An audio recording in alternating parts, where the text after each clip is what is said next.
Kisah Nabi Ibrahim. Nabi Ibrahim lahir dan dibesarkan di Padang Aram, daerah Irak, dan termasuk dalam wilayah kerajaan Babilonia. Pada masa itu, bangsa Babilonia menyembah banyak dewa. Ayah Ibrahim bernama Azar, seorang pembuat patung berhala. Patung-patung itu juga dijual kepada penduduk sekitar untuk menjadi sembahan mereka. Allah memberi Ibrahim pikiran yang cerdas dan kritis, serta keberanian yang besar. Dia mengilhamkan pemahaman kepada Ibrahim bahwa menyembah patung-patung itu adalah kesesatan yang nyata. Ibrahim bertanya dalam hati, "Ayah, mengapa ayah menjadikan patung-patung itu sebagai Tuhan? Bukankah ayah yang membuatnya? Bukankah patung-patung itu tidak bisa mendengar doa-doa kita?" Dia berpikir keras, siapakah sebenarnya Tuhan yang pantas dipuja, dimintai pertolongan dan perlindungan? Allah membimbing Ibrahim untuk memahami Tuhan yang sebenarnya. Mula-mula, Allah memperlihatkan langit yang penuh bintang bercahaya di malam yang gelap. Ibrahim berkata, "Sungguh indah, inilah Tuhanku." Ketika pagi tiba, langit menjadi terang.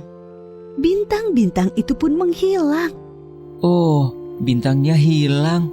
Aku tidak suka Tuhan yang menghilang. Itu bukan Tuhan. Pada malam yang lain, Ibrahim melihat bulan terbit sangat menawan. Wah, sungguh indah. Ini dia Tuhanku.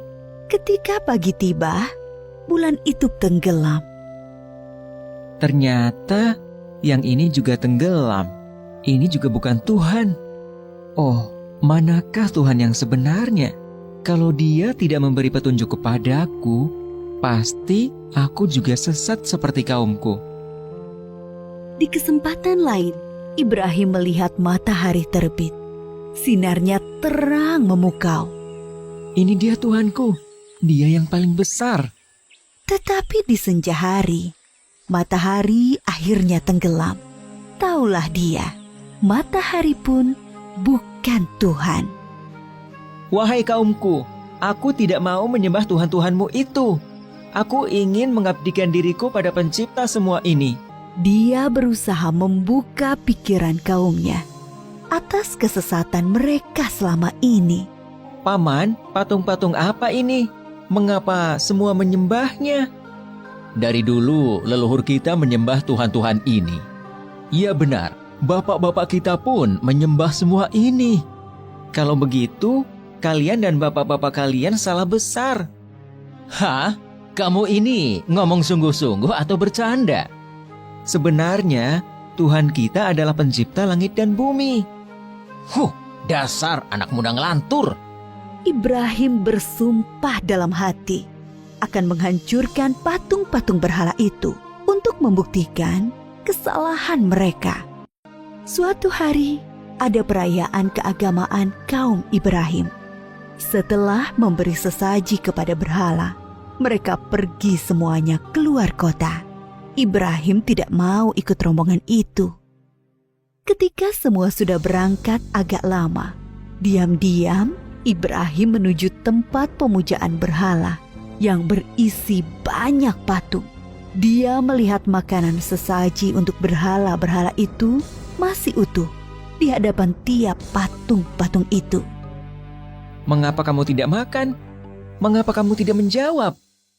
Ibrahim bertanya, lalu memukul patung dengan tangannya. Tentu saja, patung-patung itu tetap diam. Ibrahim mengambil kapak, lalu menghancurkan patung-patung itu. Dia hanya menyisakan sebuah patung yang paling besar dan mengalungkan kapaknya pada lehernya.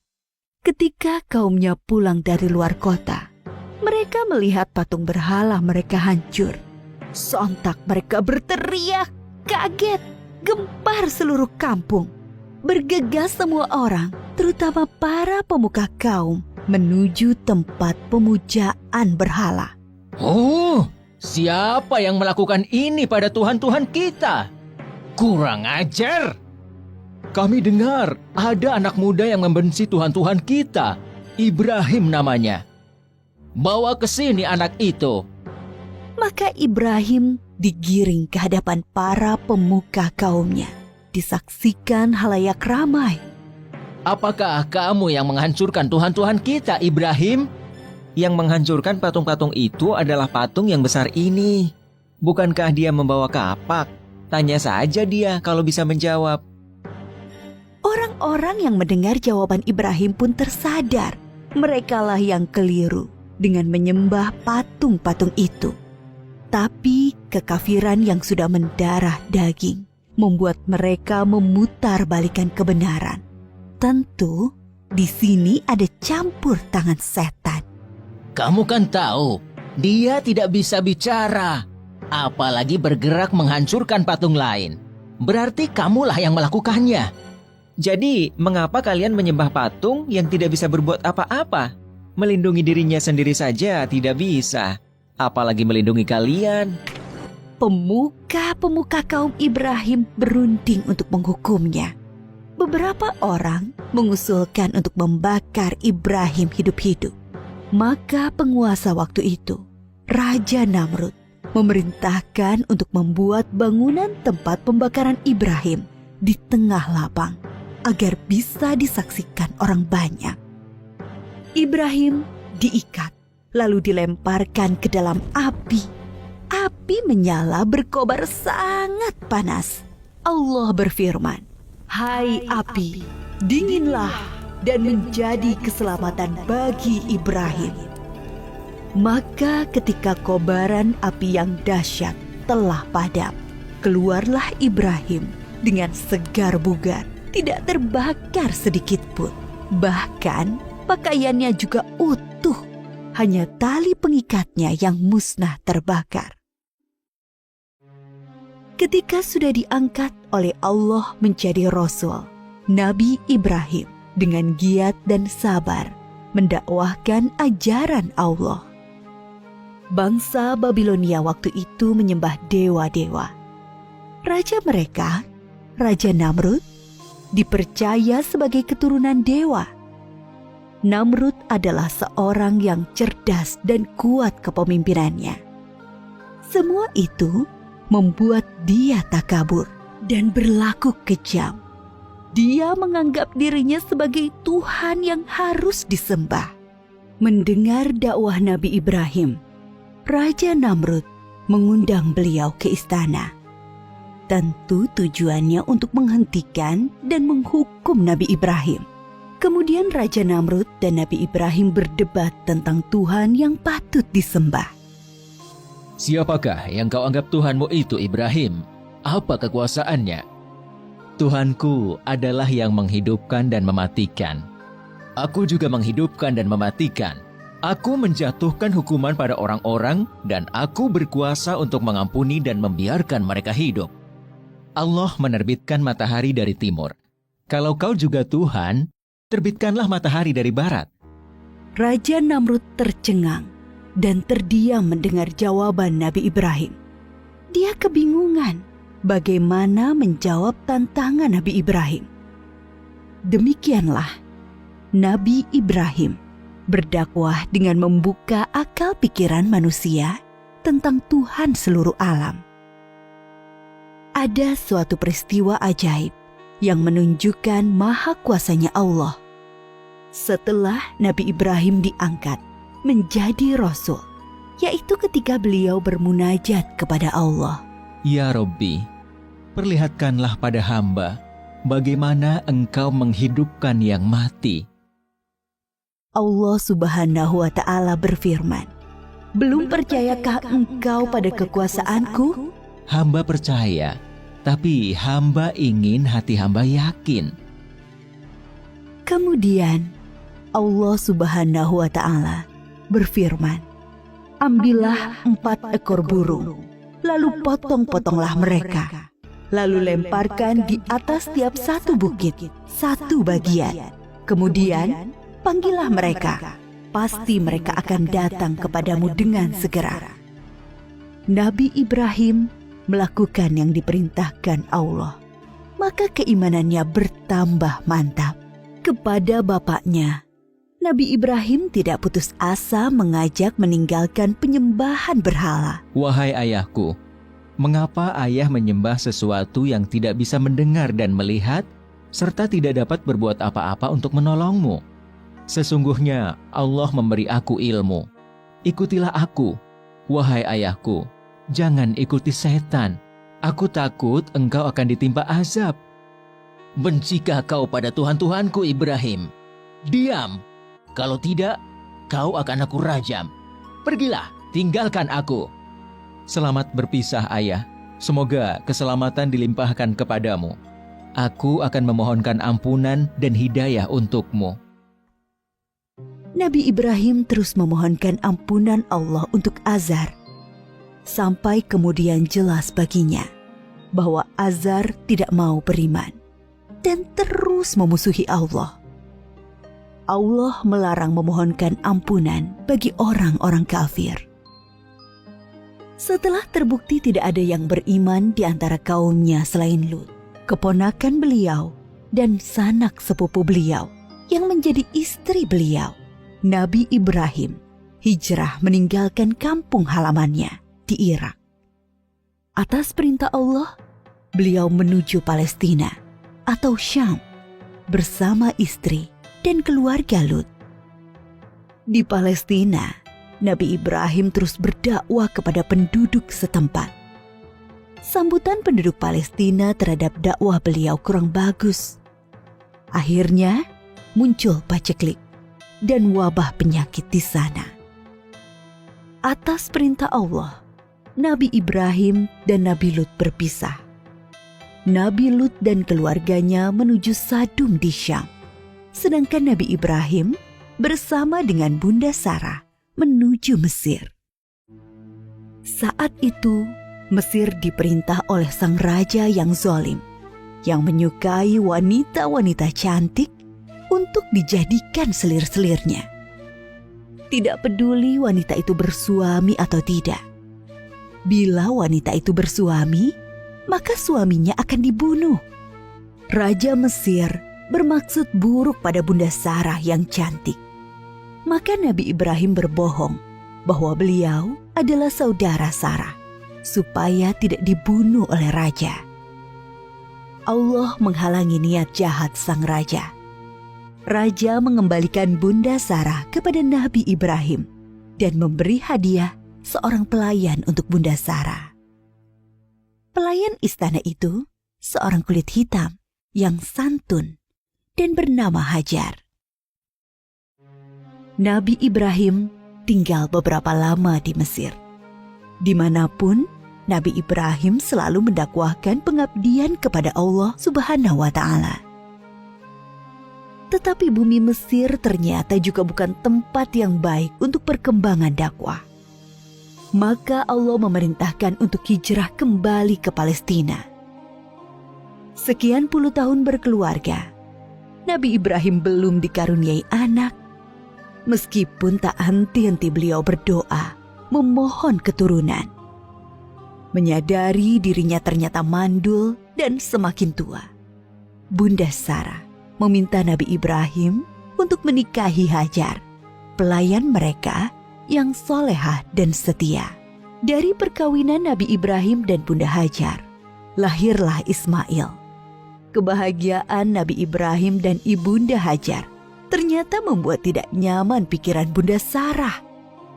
Teringat akan dirinya yang mandul, membuat pilu hati beliau. Nabi Ibrahim menyadari dan memahami situasi ini.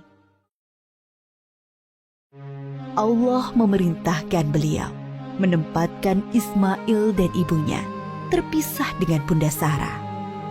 Suatu hari, Nabi Ibrahim menyuruh Bunda Hajar untuk berkemas-kemas. Mereka akan mengadakan perjalanan jauh.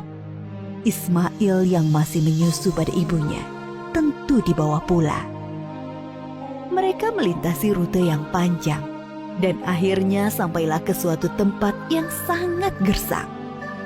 Tidak ada pohon-pohonan tempat bernaung, udaranya pun panas. Yang ada hanyalah hamparan pasir dan bukit-bukit berbatu. Nabi Ibrahim turun dari kendaraannya, kemudian menurunkan istri dan anaknya. Tanpa berkata apa-apa, beberapa saat kemudian beliau beranjak dan pergi meninggalkan keluarganya. Ibunda Hajar yang melihat keanehan ini segera berteriak memanggil, "Ibrahim, hendak kemana? Kenapa kau biarkan kami sendirian di sini?" Nabi Ibrahim tidak menjawab, hanya menunduk terus berjalan. "Ibrahim, apakah ini perintah Allah?"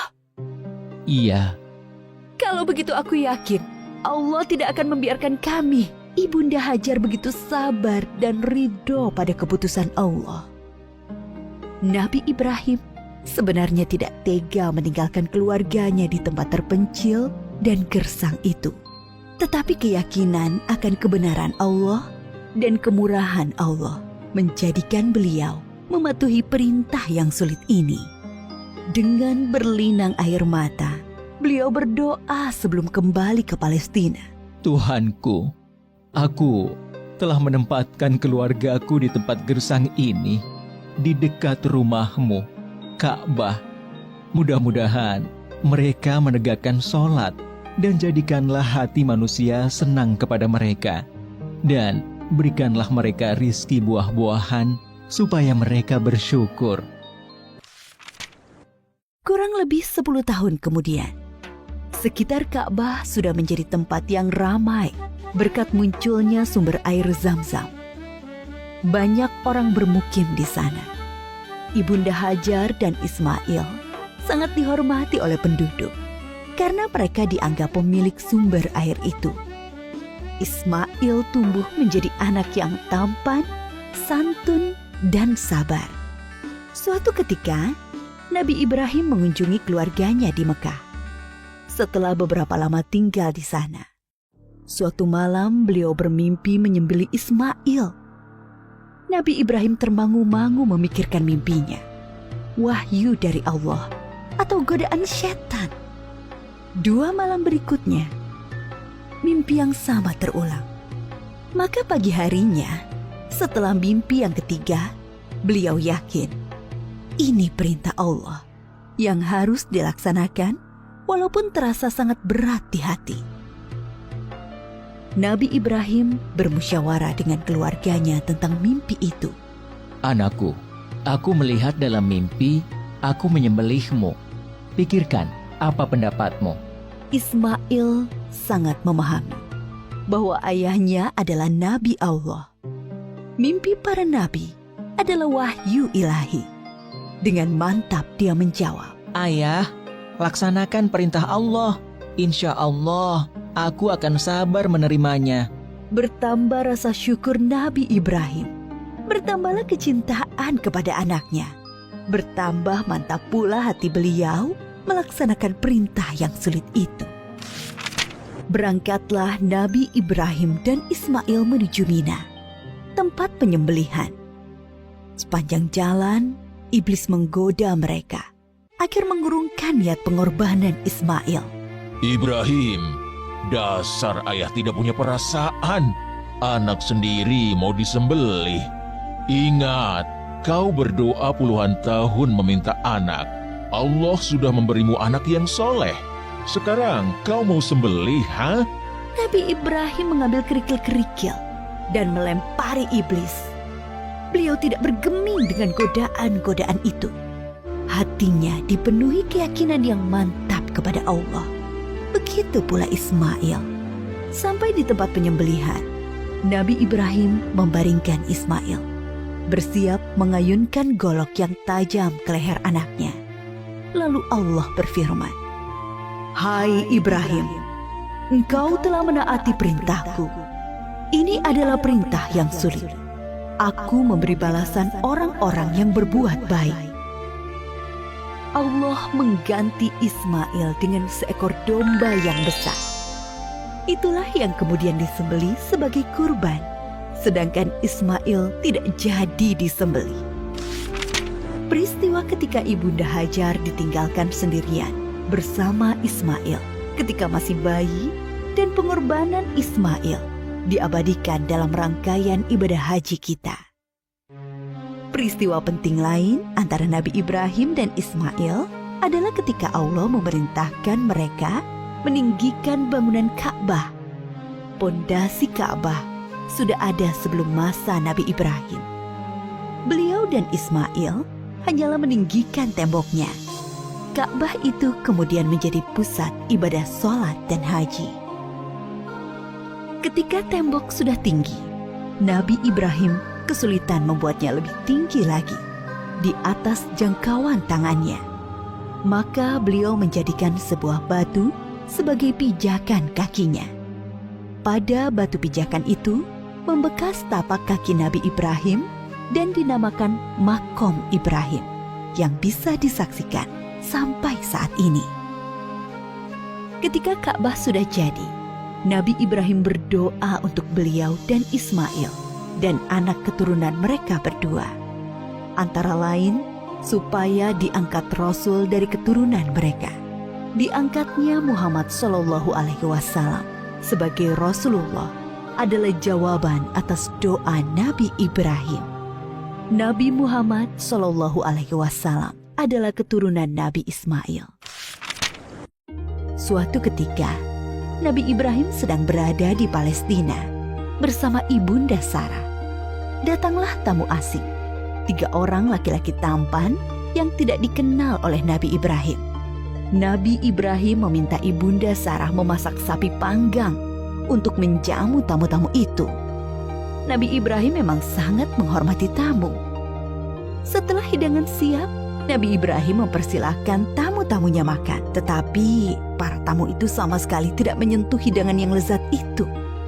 Timbul rasa takut dalam hati Nabi Ibrahim. Jangan takut, kami adalah malaikat utusan Allah. Kami tidak makan dan tidak minum. Kami membawa berita gembira. Allah akan mengaruniai kalian seorang anak yang sangat cerdas, yang mempunyai pengetahuan sangat dalam. Mendengar itu, Ibunda Sarah memekik kegirangan. Hah? Benarkah? Padahal aku seorang perempuan tua yang mandul. Adakah tugas kalian yang lain, wahai para malaikat? Sebenarnya kami diutus untuk menurunkan hukuman bagi penduduk Syadum karena mereka keterlaluan. Tapi di sana ada Lut dan orang-orang beriman. Siksa ini hanya mengenai orang-orang yang durhaka. Lut, keluarga serta pengikutnya akan selamat, kecuali seorang istrinya yang jahat. Dia turut binasa. Nabi Ibrahim dikaruniai keturunan di masa tuanya. Beliau sendiri dikaruniai umur panjang. Dari keturunan Nabi Ismail, kelak akan lahir Nabi Muhammad. Sedangkan dari keturunan Nabi Ishak, lahir nabi-nabi Bani Israel. Semua nabi yang ada dalam Al-Quran setelah Nabi Ibrahim adalah keturunan beliau. Maka Nabi Ibrahim disebut juga bapak para nabi. Nabi Ibrahim disebut juga sebagai bapak tauhid yang pertama mengajarkan bahwa Allah adalah Tuhan semesta alam. Para nabi sebelumnya hanya mengajarkan sebatas Tuhan suatu kaum.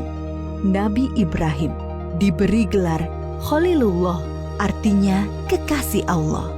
Banyak keteladanan yang diajarkan Nabi Ibrahim, yaitu teladan dalam menghormati tamu, menjadi seorang yang hanif, yang mengikuti kebenaran, selalu patuh pada perintah Allah, pemberani, sekaligus penyantun kepada orang tua dan manusia umumnya. Banyak kemiripan ajaran Nabi Ibrahim dengan Islam. Dari peristiwa Isra Mi'raj, Nabi Muhammad bercerita bahwa sosok Nabi yang paling mirip dengan beliau adalah Nabi Ibrahim.